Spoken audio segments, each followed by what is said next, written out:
चलो दोस्तों, तो आज हम लोग स्टार्ट करते हैं क्यूबरनेटिस का इंट्रोडक्शन।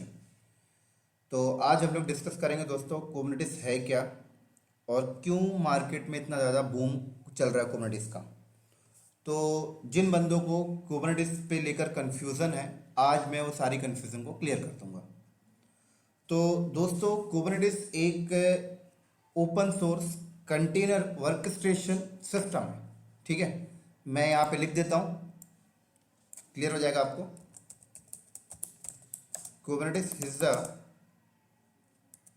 open source container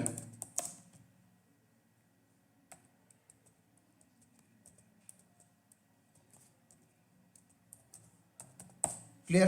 तो कुबरनेटिस यहाँ पर क्या है, Kubernetes is the open source workstation, open source container workstation system या टूल बोल लें तो भी चलेगा। तो ये जो मैंने लाइन लिखा है, इस लाइन को समझने के लिए सबसे पहले तो आपको वर्कस्टेशन का मीनिंग समझना होगा। ये वर्कस्टेशन होता क्या है। तो दोस्तों, अगर मैं वर्कस्टेशन की हिंदी मीनिंग निकालूं तो वर्कस्टेशन का मतलब होता है किसी भी चीज को मैनेज करना गुप्त तरीके से, किसी भी चीज को हिडन तरीके से मैनेज करने को हम कहते हैं वर्कस्टेशन। हम मैनेज कर रहे हैं इसे। एक एग्जांपल देता हूं आपको थोड़ा लाइव। आप सबको पता है कि आपके हिंदुस्तान में कितनी पॉपुलेशन है, 125 करोड़ लोग हैं। तो आपके हिंदुस्तान में 125 करोड़ जो इंसान है, उन्हें कैसे मैनेज किया जा रहा है? उन्हें मैनेज किया जा रहा है पॉलिटिशियन के थ्रू। पॉलिटिशियन ने रूल बनाए, पॉलिसीज बनाए कि ये सारे 125 करोड़ लोग मैनेज हो सकें। तो यहां पर वर्कस्टेशन का काम कौन कर रहे हैं? पॉलिटिशियन। अगर इंसानों के फेवर में देखा जाए तो, इंसानों के उस पे से देखा जाए तो इसी तरीके से क्या होता है कि अगर आपकी कंपनी की एप्लीकेशन जो है वो कंटेनर पे चल रही है और बहुत सारे आपके पास कंटेनर हैं, तो बहुत सारे कंटेनर को मैनेज करने के लिए आपको एक वर्कस्टेशन सिस्टम चाहिए। तो यहां पर वर्कस्टेशन सिस्टम जो है वो कुबरनेटिस आपको दे रहा है।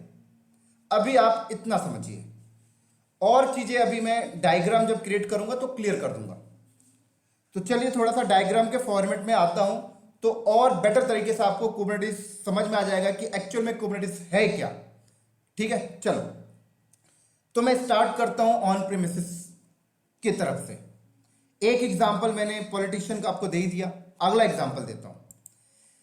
याद करिए, हमारी ऑन प्रीमिसेस में जब हमारे पास क्लाउड नहीं था, जब हमारे पास कंटेनर जैसी टेक्नोलॉजी नहीं थी, तो हम लोग ऑन प्रीमिसेस में क्या किया करते थे। मान लीजिए ये एक कंपनी है और ये कंपनी एक नेटफ्लिक्स की एप्लीकेशन चला रही है। तो किस तरीके से ये लोग चलाते थे? एक हार्डवेयर ये लोग मार्केट से खरीदते थे। उस हार्डवेयर की एक कॉन्फ़िगरेशन होती थी, जैसे मान लीजिए 32 GB रैम हो गया,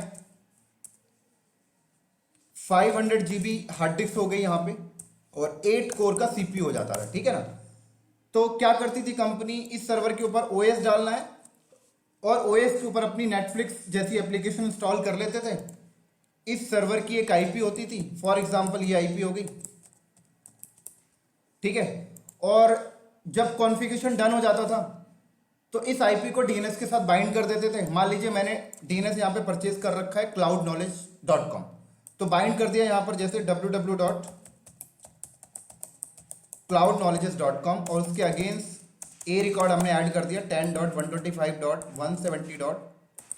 परफेक्ट। अब ये लाइव हो गया, अब ये वर्क कर रहा है। लेकिन अगर इस पे चलने वाली एप्लीकेशन पे नंबर ऑफ हिटिंग आती है, नंबर ऑफ यूजर इससे कनेक्टेड होते हैं, तो क्या ये सर्वर परफॉर्मेंस उतना अच्छा दे पाएगा?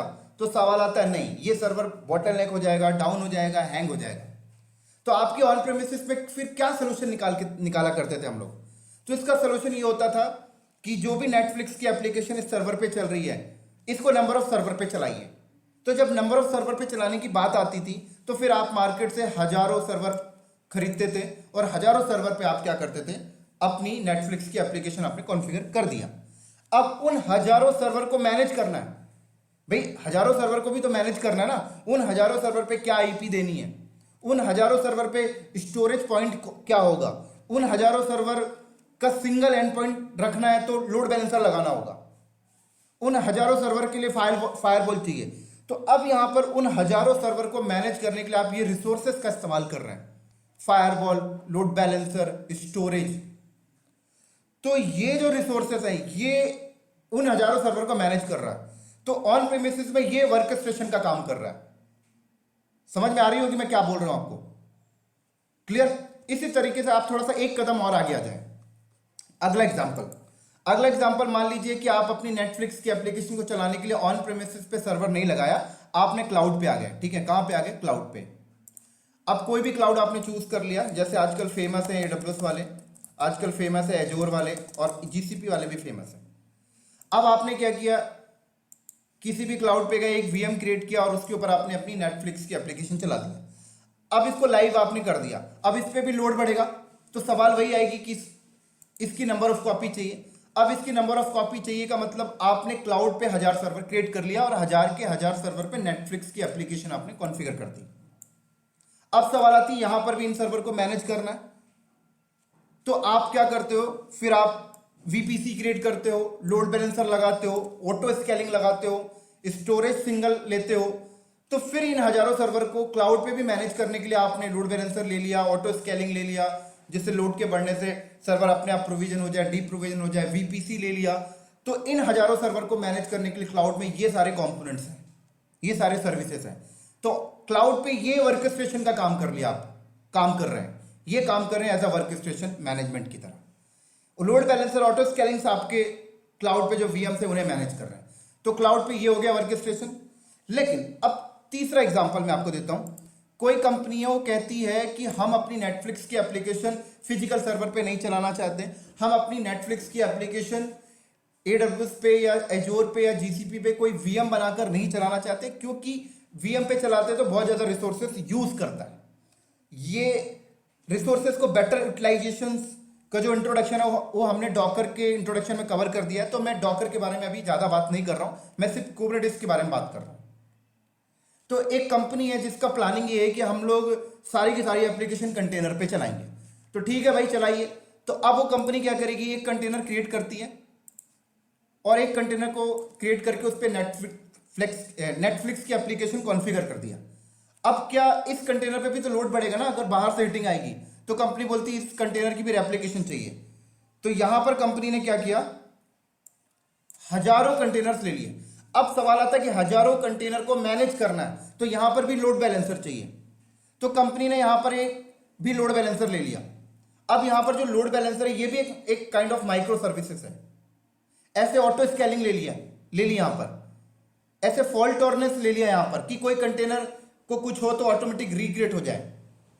तो यहां पर कंटेनर को बेटर मैनेजमेंट करना है, बेटर तरीके से कंटेनर के ऊपर ऑटो स्केलिंग लगानी है, कंटेनर पे लोड बैलेंसर लगाना है, कंटेनर पे सिक्योरिटी लगानी है, कंटेनर पे फायरवॉल लगानी है। तो ये बेटर मैनेजमेंट कंटेनर पे कैसे किया जाए? तो यहां पर भी तो कोई वर्क स्टेशन होना चाहिए ना मैनेज करने के लिए। अब यहां पर सारा कुछ कंटेनर पे चल रहा, सारा कुछ आपका माइक्रो सर्विसेज पे चल रहा, तो यहां पर AWS का लोड बैलेंसर काम नहीं आएगा।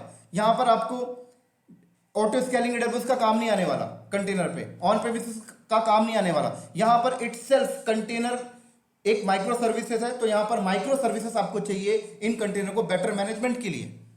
तो इस कंटेनर को बेटर मैनेजमेंट के लिए कुबरनेटिस आपको प्रोवाइड करता है। तो इसीलिए कुबरनेटिस को कहा जाता है, कुबरनेटिस एक open source container workstation system है।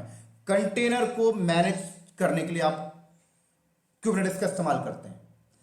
अब देखिए दोस्तों, एक चीज मैं आपको और बता दूं, इन कंटेनर को बेटर मैनेजमेंट करने के लिए आपके पास डॉकर कम्युनिटीज, डॉकर सॉर्म भी प्रोवाइड करता है और कुबरनेटिस भी प्रोवाइड करता है।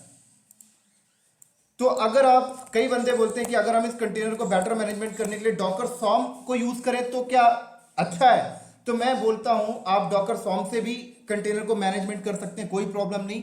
आप कुबरनेटिस से भी मैनेजमेंट कर सकते हैं, कोई प्रॉब्लम नहीं। लेकिन कुबरनेटिस सबसे बेस्ट है अगर आप डॉकर सॉर्म से कंपेयर करें तो। इसका मैं एग्जांपल आपको देता हूं, तब आपको डॉकर सॉर्म और कुबरनेटिस में भी डिफरेंशिएट क्लियर हो जाएगा। देखिए, नया डायग्राम ओपन करता हूं। मान लीजिए ये आपने क्लस्टर सेटअप किया, ठीक है ना, ऊपर वाला क्लस्टर है, यहां पर आपने 4 सर्वर ले लिया, 1 सर्वर, 2 सर्वर, 3 सर्वर, 4, 5। यहां पर भी आपका 1 सर्वर, यहां 2 सर्वर, यहाँ पे 3 4 5, ठीक है। इन सारे सर्वर पे आपके कंटेनर चल रहे हैं, ये कंटेनर है, लो सारे सर्वर पे कंटेनर है, ये कंटेनर है, ये कंटेनर है, ये भी कंटेनर है, ये भी कंटेनर, ये भी कंटेनर, ये भी कंटेनर, ठीक है। अब ध्यान से सुनिएगा, यहां पर आपने कंटेनर को मैनेजमेंट करने के लिए आपने क्या यूज किया, डॉकर सॉम, ठीक है।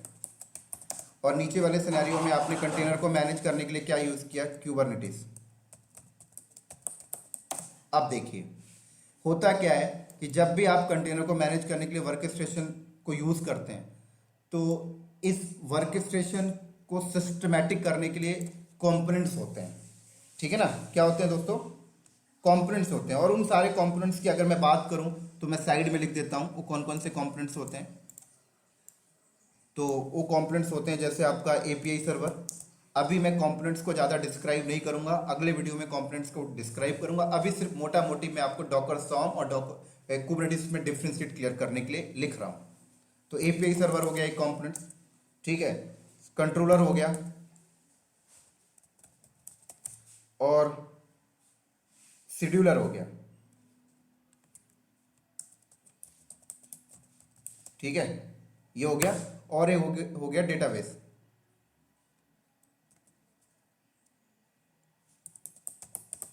ठीक है। चलो तो ये सारे ये जो मैंने कंपोनेंट्स लिखे, ये कंपोनेंट्स जो है वो मैनेज करते हैं पूरे के पूरे कंटेनर को, ठीक है ना। तो अगर आप डॉकर सॉम का इस्तेमाल कर रहे हैं तो क्या होगा, ये सारे कंपोनेंट्स, अब डॉकर सॉम में देखिए ये क्लस्टर आपने बना रखा है। तो आपके पास मान लीजिए ये 5 सर्वर है, ठीक है ना।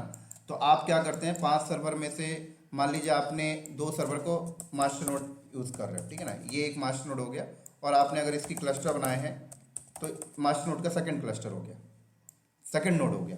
ये हो गया आपका वर्कर नोड 1, ये हो गया आपका वर्कर नोड 1, ये हो गया वर्कर नोड 2,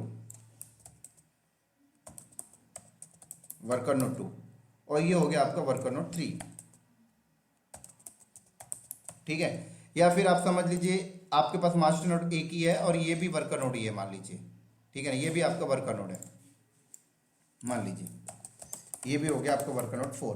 तो अब क्या होगा कि ये सारे कंपोनेंट्स जो हैं इस मास्टर नोड में इंस्टॉल होंगे, लेकिन ये सारे कंपोनेंट्स इस मास्टर नोड में कहाँ इंस्टॉल होंगे, तो इस मास्टर नोड पे जो भी आप ओएस डालेंगे उस ओएस के ऊपर इंस्टॉल होगा।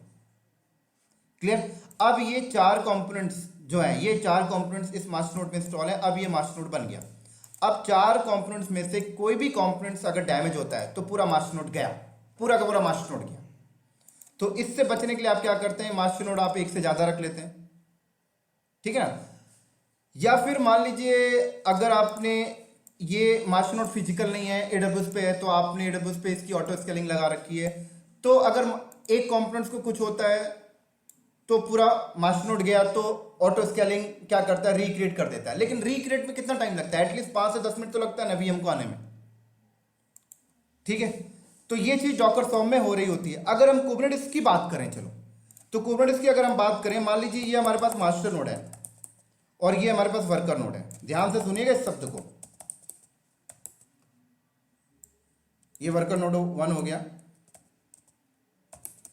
ये वर्कर नोड 2 हो गया, ये वर्कर नोड 3 हो गया, ये वर्कर नोड 4 हो गया।